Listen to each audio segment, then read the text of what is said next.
What is going on, guys? Blink here, back with a new guide. Now, I never ended up creating a shorter guide today as my schedule was very weird. So hopefully you guys enjoy this gameplay walkthrough guide and hopefully it can help some people out. Also, the V-Bucks giveaway is still going on, so make sure to visit the link in the description to enter. And lastly, don't forget to subscribe and turn on notifications as opposed to Amazon gift card code in the comments every time I upload. By turning on notifications, you'll have a way better chance of getting here first and redeeming that code. Anyways, guys, let's get this guide started. So, we're heading to Retail Row as always. I might try switching it up a little in the future as you guys always see me land here.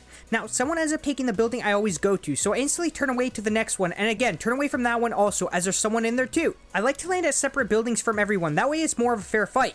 Say a player in the same building gets a shotgun and I get a pistol, well, it puts me in a pretty big disadvantage. So, by just avoiding every player, you can potentially gear up pretty well and have a better chance of getting the weapons you need. Now, I make sure to open every chest or loot the full house before heading out, as you guys might miss some shields if you aren't careful with your looting.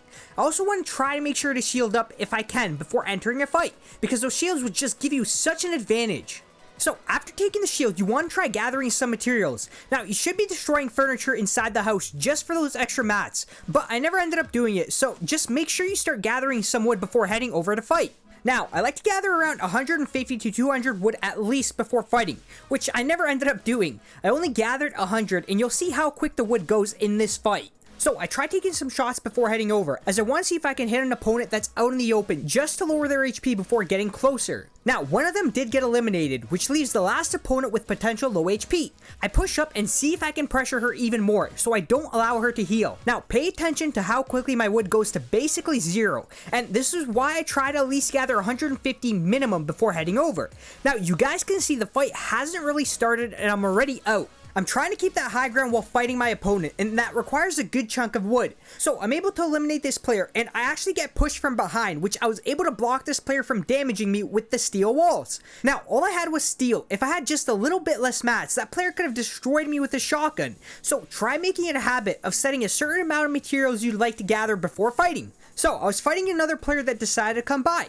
Never ended up getting the kill again, as these players just keep coming and coming. Now, I'm hiding behind the wall as she cannot see me from her angle, and you want to pull that pump out to see if you can get a jumping shot onto her, as she can't really spot the jumping shot from her angle. After that hit, I pushed up onto her and finally got my next elimination. Now, I want to talk about what she could have done better. If she had the materials, she could have built herself proper cover. The first thing she should have done is place a wall where I shot her from, just so she could have at least tried blocking my shot. Now, if she wanted to play it smarter, a simple floor and a wall plus a staircase in my direction could have kept her safe from my shot. And now she's got a better angle as she's able to third person peek me from the high ground.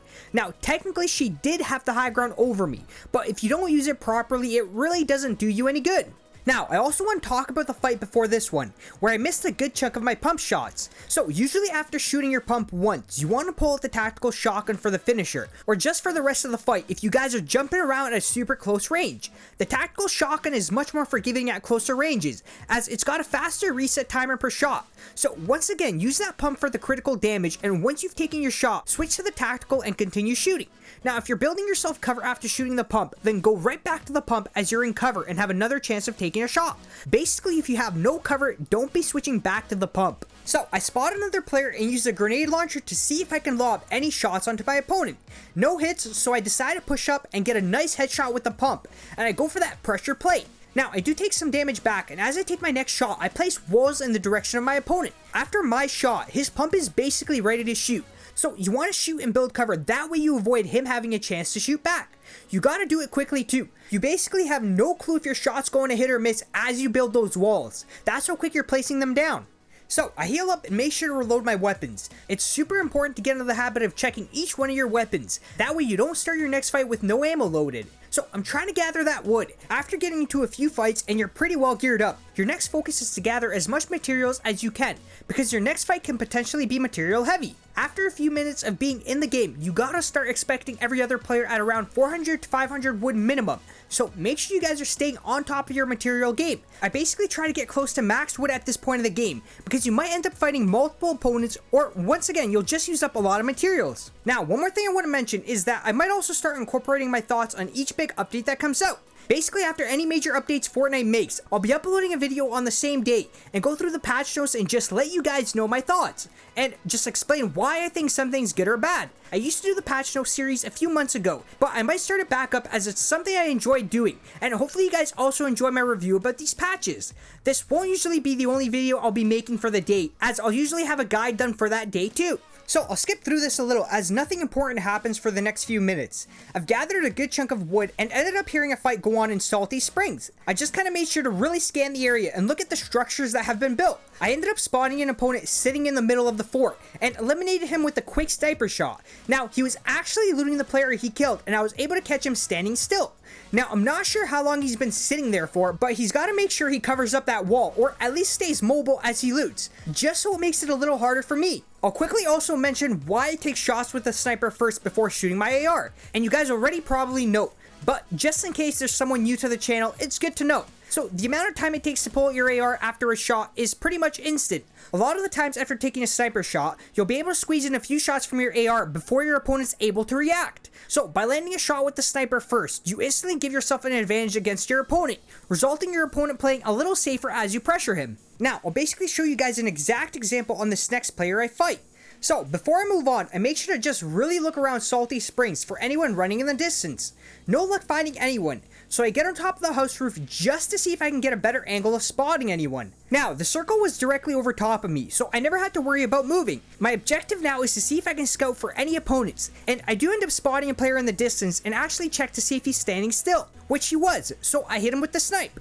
Now, most of the time I'll go for the snipe on anyone standing still no matter how far they are, as it's just a pretty easy target to hit. So after hitting this opponent, he was now basically in defense mode. So I go for the jump pad push, and I use my jump pad just so I don't give him enough time to heal up. If I tried running to him, he'd already be healed up and it's basically like my snipe never happened. Now, he's trying to build up so he can get some sort of heal off. He's already got the high ground, but he never ended up pressuring me back as he's really focused on that heal. This allowed me to build right up to him and grab that high ground right from him. Now, I used the edit function to spot for my opponent and caught him with his back turned. After that first shot, you can see I placed down a wall just so my opponent can't shoot me back, exactly like I shown at the start of the video. So after the fight, there was a John Wick in the distance, and it seemed like he just finished up a fight as there was plenty of loot around him. Now, I'm not sure if he did or not, but I made sure to apply pressure right onto him by shooting down the structures. If you think someone's going for a heal, then don't just run up to them. Shoot their structures down as you get closer. You'll sometimes not allow that heal to happen and get close enough to where it's almost impossible for them to heal. Now, you guys can see I was able to destroy enough materials to where I actually dropped him down, and it seemed like he was in the process of healing. So I probably ended up resetting his heal. Now, I'm close enough to where I can use my shotguns to really do the damage. Now, I can stop shooting and really look for him. He ended up trying to hide right down below me, and I put him in an awkward spot. You guys can see after eliminating him, he had a chug jug that takes 15 seconds to use. Now, there's absolutely no way of him getting it off with the amount of pressure I placed.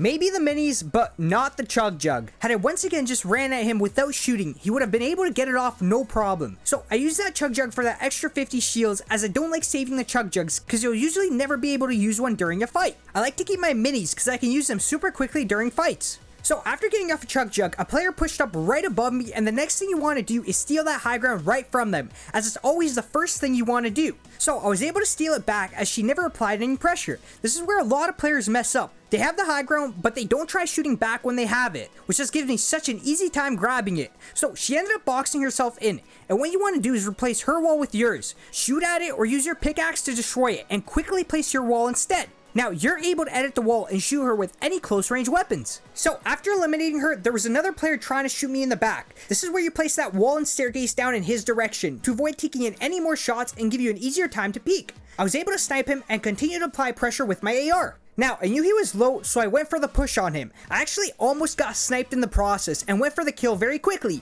After eliminating him, I instantly placed walls down in the direction of the shots, just so I don't give this next player an easy time sniping me as I loot. Now, as I looted up, I got shot by another player from somewhere else. So, I decided to get right back up to the high ground as I wasn't in a good position at all. Someone can take over my platforms above and shoot me in the back, and I also just have no high ground advantage over anyone. Now, from the high ground, I'm able to spot for both opponents a little easier without getting sneaked up on. If you built a big material mess, then some of you older viewers might know what I'd like to do, which is get right back up to the top of my mess and fort up on an area that seems like it has the most support. Now, I spot one of the opponents and go for an attempted snipe. Wasn't able to hit the shot, so I decided to back off a little to see what one of my older opponents might have had. Now, I'm gonna skip a little through this as not much really happens around this point. So, the same opponent ends up getting on top of the mountain, and what I did was try getting some cheeky shots by edit peeking. This allows me to only expose myself to that one opponent as the rest of my character model is hidden from anyone else. Now, I tried to switch up my angle as he knows I might try peeking from there again, so it just avoids him from pre-lining up his crosshair in that exact spot. So you guys can see I only exposed myself to that one player on the mountain because there was another player on the next mountain over. Think about it, if I peeked directly over my fort, both players would have been able to spot me. By me edit peeking for my materials, I only give an angle to one person. Now I dropped down quickly to check what's going on to my south as there was a player shooting at someone. So it was a player sitting behind a tree, wasn't moving at all, which gave me a pretty easy shot. If you're up on the high ground, make sure you're not focusing on the only players you currently know of. Look for any more potential players in different spots, as the more info you can gather about everyone, the better you can plan out each situation. Now, I get right back up to the top to make sure none of these players moved. No point in me looting the player I sniped as I have everything I basically need. Well, maybe a better AR would be nice, but it's still good enough. Now, you don't want any players to sneak push you as you're not paying attention, so get right back up to the high ground and make sure you know where these two opponents are. So I'll skip through a little more as nothing important happens for the next few minutes. Finally, one of the players have to move, and I start to apply some pressure to make it harder for him to get into the zone. There's another player also shooting at him from behind the tree. Not sure what he was doing as he's not even in the zone. So you always want to apply pressure on players that are out in the open. If you think about it from an endgame standpoint, he might be your last opponent that might not have any heals or just has a very low amount, which might just give you the win. So as I was applying pressure, I ended up getting pushed. And here's actually a mistake I made that could have got me eliminated. I waited for him to push me to try hitting him with a closer jumping shot. I should have built up higher the second I saw him. That way it would have gave him a harder time to grab the high ground. Now he got right over my stairs as I built, and it just made me vulnerable. Thankfully, I was able to drop down and get off 2 minis. Now, he's also got a heal, so it was smart of him to hold the high ground and heal up instead of pushing me. After getting off my minis, this is where you use that massive material mess you've made to hide somewhere down below and heal up. If you're low on HP, try getting down a little lower to heal up, or even avoid the fight if you've got absolutely no heals. Without heals, your next objective is to catch another player that might seem a little easier to fight. That way you can grab his heals and get yourself out of the struggle. So as I'm healing, I'm making sure to reload my weapons so I don't go into a fight with nothing reloaded. I also try gathering information on my opponent by listening for footsteps. If you hear footsteps, you can predict if he's still up top or if he's dropped down. I'm pretty well healed up, so my next objective is to grab the high ground back. I still made sure to look around for any new opponents down below, just in case, as you don't want to put all your focus on just the player above. You still want to be aware of your surroundings, that way you don't get sneaked up on in the process. Spotted no one, so I was ready for the push. Using the double ramps to cover my head, I was able to get above him. Now, I did take some damage in the process, and what he ended up doing to shoot me was actually jump down right behind me. This instantly put him down below me and gave me the high ground back. In most situations, you never want to drop down below your opponent to get a shot off, unless it catches your opponent off and you can still block him from getting the high ground back. What you want to do in his situation is shoot from above, and as they get closer, you want to build a little higher and repeat the steps. Now, I'm holding the high ground and I'm just making sure he's not directly under me. So what I like to do is edit one side of the stairs and shoot down below, that way I'm not falling through as I'm shooting. I end up spotting a player below and I hit my snipe on them. Go for the push to not allow that heal and get the kill. Now, make sure you guys memorize the skins you fight. I know that wasn't the player I fought for the high ground because it was a totally different skin. By me knowing the skins, I know I still have to be cautious as it can still be somewhere above me. So I try to top off my HP as much as I can, especially endgame, top your HP off, but don't tunnel vision on the loot as you're so close to winning and the last thing you want is to get shot from a random spot. Now, make sure you guys are always boxing yourself in, and I'll show you guys why in a second. Now, I take the minis, reload my weapons, and get ready to leave the box. As I leave, I find bandages that can also help me out. So I box myself in, and as I do it, my opponent was right above me. When you box yourself in, you want to edit the roof to build up above your opponent. Now, I got stuck, and I made my way from behind. Now, I'm not sure what my opponent was doing, and he actually ended up looting the weapons below me. Noticed it and shot him with the shotguns as he was in such an awkward spot. Now, I quickly walled up and got the last bit of healing off before the last fight. I had a jump pad, and what I ended up doing was using it to get to the middle so I can quickly build myself a fort. That way I'm already set up and my opponent has to fight me from below. Because as you guys know, the person that builds up in the middle of the circle has absolutely the best advantage over everyone. Especially when the circle is this small. No doubt that you've now put yourself in such a good position. Now, I forted up and somehow this last player had no clue I forted up.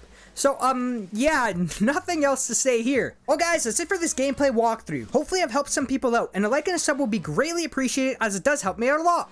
Anyways, guys, thanks for watching, and I hope you have a great rest of your day or night, and I'll see you on the next one.